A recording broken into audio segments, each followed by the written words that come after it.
Hi friends, இது நம்ம exam tips. நம்ம நீங்கள் பார்க்க போகிறது எஸ்எஸ்சி ஜிடி கான்ஸ்டபிள் 2025க்கான ஃபிசிக்கல் கிளியர் பண்ணிட்டு மெடிக்கலுக்கும் இந்த டாக்குமெண்ட் வெரிஃபிகேஷனுக்கு யார் யாரெல்லாம் போக போகிறேன் உங்களோட நேம் லிஸ்ட் வந்து பப்ளிஷ் பண்ணிட்டாங்க. அண்ட் உங்களுக்கான கட் ஆஃபுமே பப்ளிஷ் பண்ணிட்டாங்க. சரிங்களா? இந்த வீடியோவில் ஃபுல்லாக பார்க்கலாம் வாங்க.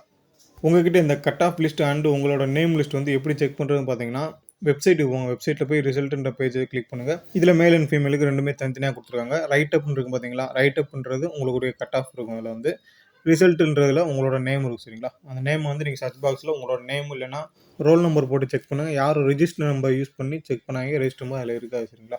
ரோல் நம்பர் யூஸ் பண்ணி செக் பண்ணுங்கள், இல்லைனா உங்களோட நேம் யூஸ் பண்ணி கூட செக் பண்ணிக்கோங்க. உங்ககிட்ட இந்த ரைட் அப் பிடிஎஃப் வந்து ரிசல்ட் பிடிஎஃப் வந்து இந்த நேம்ஸ்லாம் செக் பண்ண தெரியல, நம்ம வாட்ஸ்அப் குரூப் லிங்க் கூட டிஸ்கிரிப்ஷனில் பின் பண்ணுறேன். கிளிக் பண்ணி ஜாயின் பண்ணுங்க. கண்டிப்பாக உங்களுக்கான ரிப்ளை வந்து கண்டிப்பாக கிடைக்கும். ஓகே, இப்போ கட் ஆஃப் பற்றி பார்க்கலாம் வாங்க. ஃபஸ்ட்டு வந்து மெயில் கட் ஆஃப் பார்க்கலாம். கட் ஆஃப் வந்து நம்ம அதாவது மெடிக்கலுக்கும் டாக்குமெண்ட்டுக்கும் ஒரு 1 or 2 மார்க்ஸ் வந்து ஏறலாம்னு நம்ம சொல்லியிருந்தோம். ஆனால் 0.5 ரேஞ்சுக்கு கூட ஏறலாம். சரிங்களா? அவ்வளோதான் நம்மகிட்ட வேகன்சி இருக்குது. ஸோ வந்து அவங்களால கட் ஆஃப் வந்து ஏற்ற முடியல. ஓகே, ஃபஸ்ட்டு வந்து இஎஸ்எம் பார்த்தீங்கன்னா, இஎஸ்எம்க்கு 46.37 மார்க் வந்து கொடுத்துருக்காங்க கட் ஆஃப் வந்து. அதாவது மெடிக்கல் டிவிக்கு டாக்குமெண்ட் வெரிஃபிகேஷன். இடபிள்யூஎஸ் பார்த்தீங்கன்னா 42 மார்க் எடுத்தாலே போதும். ஓபிசிக்கு பார்த்தீங்கன்னா 62 மார்க், அதே 62 மார்க் தான். எஸ்சி கேண்டிடேட் பார்த்தீங்கன்னா 54 மார்க்கு, அதே 54 தான். எஸ்டி கேண்டிடேட்டுக்கும் 54 மார்க் தான் கொடுத்துருக்காங்க. யூஆருக்கு பார்த்தீங்கன்னா 62 கொடுத்துருக்காங்க. யூஆருக்கு மட்டும் ஒரு 2 மார்க் ஏறி இருக்குன்னு நினைக்கிறேன். மேல் கேண்டிடேட் பொறுத்த மட்டும் ஒரு விஷயம் நல்லா சொல்கிறேன் கேட்டுக்கோங்க. நெக்ஸ்ட்டு வர மெடிக்கலுக்கும் டாக்குமெண்ட்டுக்கும் ப்ராப்பராக ரெடி ஆகிக்கோங்க.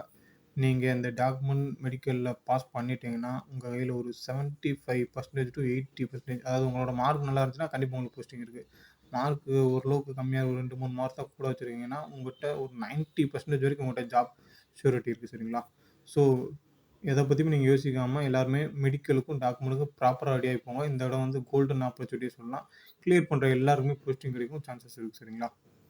ஓகே, நெக்ஸ்ட் வந்து உமன்ஸ் கட் ஆஃப் பார்க்கலாம். உமன்ஸ் கட் ஆஃப் பார்த்தீங்கன்னா இடபிள்யூஎஸ்க்கு வந்து 75 மார்க்கும், நெக்ஸ்ட் வந்து ஓபிசிக்கு பார்த்தீங்கன்னா 66 மார்க்கு, எஸ்சி கேண்டிடேட் வந்து 59 மார்க்கு, எஸ்டி கேண்டிடேட் வந்து 67, யூஆர் கேண்டிடேட் பார்த்தீங்கன்னா 69. யூஆர் கேண்டிடேட் மட்டும் 3 மார்க்கிட்ட ஏறி இருக்குது. யூஆரில் காம்படிஷன் அதிகமாக இருக்குது. இப்போ இந்த 23 வயசுக்குள்ளே அதிகமாக அங்கே தான் இருக்காங்க. சரிங்களா? ஸோ யூஆரில் தான் காம்படிஷன் அதிகமாகுது. இப்போ வர வர ஓபிசியை கம்பேர் பண்ணும்போது யூஆர் தான் காம்படிஷன் அதிகமாக போய்கிட்டு இருக்குது. ஸோ ஒன்றும் பிரச்சனை இல்லை. உமன் கேண்டிடேட் நீங்களுமே உங்களோட மெடிக்கல் அண்ட் டாக்குமெண்ட்டுக்கு வந்து ப்ராப்பராக ரெடி ஆகிக்கோங்க. இந்த தடவை உண்மையிலேயே சொல்கிறேன், இந்த தடவை வந்து நீங்கள் மெடிக்கல் கிளியர் பண்ணிட்டாலே ஒரு 80% உங்கள்கிட்ட ஜாப் கிடைச்சிருச்சுன்னு அர்த்தம். சரிங்களா? மார்க் நல்லா வச்சுருந்தீங்கன்னா 100% உங்கள்கிட்ட வந்து போஸ்டிங் இருக்குது இந்த தடவை. ஸோ கரெக்டாக உங்களோட மெடிக்கல் அண்ட் டாக்குமெண்ட் வெரிஃபிகேஷனுக்கு ரெடி ஆகிக்கோங்க. மெடிக்கல் டாக்குமெண்ட்டை பற்றி எப்படி இருக்கும் எதுவுமே தெரியாதவங்க வந்து நான் ஆல்ரெடி வீடியோ போட்டிருக்கேன். சரிங்களா? அந்த வீடியோட லிங்க்கும் டிஸ்கிரிப்ஷனில் பின் பண்ணுறேன். கிளிக் பண்ணி பார்த்துக்கோங்க. டாக்குமெண்ட்டுக்கு தனியாக வீடியோ கொடுத்துருக்கேன், மெடிக்கலுக்கு தனியாக வீடியோ கொடுத்துருக்கேன். இந்த வீடியோஸ் எல்லாமே நான் யார்கிட்டையும் கேட்கல, சஜஷன் கேட்கல. என்னோட அனுபவத்தில் நான் ஒரு 5 வருஷம் வந்து எஸ்எஸ்சி ஜிடி வந்து அட்டன் பண்ணியிருக்கேன். என்னோட அனுபவத்தில் நான் சேகரித்த விஷயங்களை வச்சு இந்த வீடியோ நான் மேக் பண்ணியிருக்கேன். சரிங்களா? ஸோ உங்களுக்கு யூஸ் ஆகும்னு நினைக்கிறேன். கிளிக் பண்ணி பார்த்துக்கோங்க.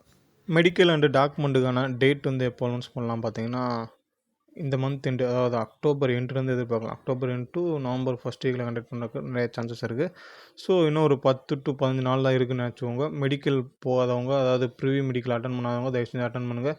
ஃபுல் பாடி செக்அப் வந்து எடுத்துவோம். சரிங்களா? ஏன்னா லாஸ்ட் டைமில் போய் ரீமெடிக்கல் சின்ன சின்ன இஷ்யூக்கு போய் ரீமெடிக்கலில் போய் கஷ்டப்படணும்னா நீங்கள் இப்போயே ப்ரிவியூ மெடிக்கல் பார்த்திங்கன்னா சின்ன சின்ன விஷயங்கள் இருந்தால் அதை சால்வ் பண்ணிக்கலாம். மிச்சப்படி டாக்குமெண்ட் ரெடி பண்ணாதவங்க, அந்த ஓபிசி க்ரூஷியல் டேட் இல்லாதவங்க எல்லாருமே வந்து டாக்குமெண்ட்டை ரெடி பண்ணிக்கோங்க. மெடிக்கலுக்கு தயாராகிக்கோங்க. வேறு என்ன டவுட் இருந்தாலும் கமெண்ட் பாக்ஸில் கமெண்ட் பண்ணுங்கள். கண்டிப்பாக உங்களுக்கான ரிப்ளை கண்டிப்பாக கிடைக்கும்.